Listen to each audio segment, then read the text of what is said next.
गेल्या काही दिवसांपासून राज ठाकरे आणि उद्धव ठाकरे यांची युती होणार असल्याची चर्चा सुरू आहे।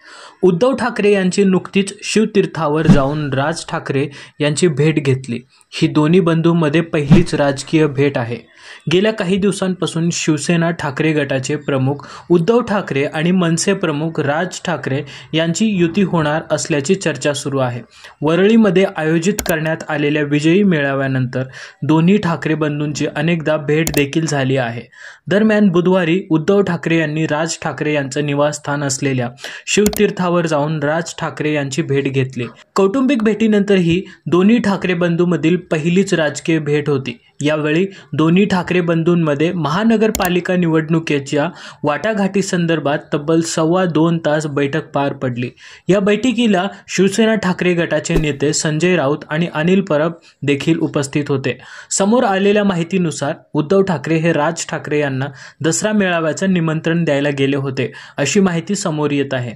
त्याचसोबत येत्या दसरा मेळाव्यात शिवसेना आणि मनसे यांच्या युतीची देखील घोषणा होऊ शकते, अशी देखील चर्चा सुरू आहे। त्यामुळे आता असा प्रश्न उपस्थित आहे की जर समजा ठाकरे बंधूंची युती झाली तर सर्वात मोठा फटका राज्यात कोणत्या पक्षाला बसू शकतो, जाणून घेऊयात। यांचा काँग्रेसला मोठा फटका बसू शकतो, कारण काँग्रेसची उद्धव ठाकरे यांच्यासोबत आघाडी पूर्वीपासूनच आहे। मात्र राज ठाकरे हे कोणतीही भूमिका अधिक आक्रमकपणे मांडणारे नेते आहेत। त्यांनी अनेकदा हिंदुत्वाची भूमिका घेतली आहे। मात्र दुसरीकडे काँग्रेसची भूमिका ही धर्मनिरपेक्ष आहे। त्यामुळे काँग्रेसला राज ठाकरे यांच्यासोबत महाविकास आघाडीमध्ये जुळून घेणं तसं अवघड जाऊ शकतं। दुसरी गोष्ट होऊ शकते एकनाथ शिंदेंचंही टेन्शन वाढवणारं।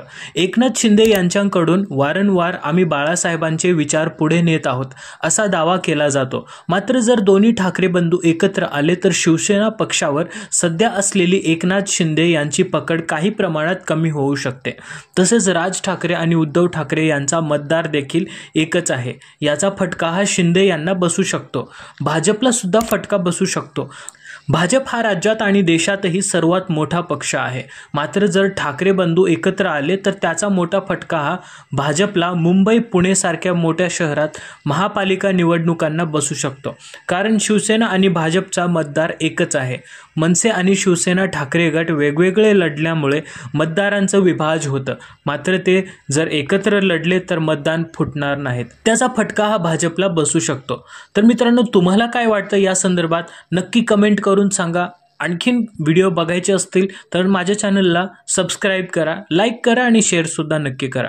चला तर मग भेटूया पुढच्या व्हिडिओमध्ये।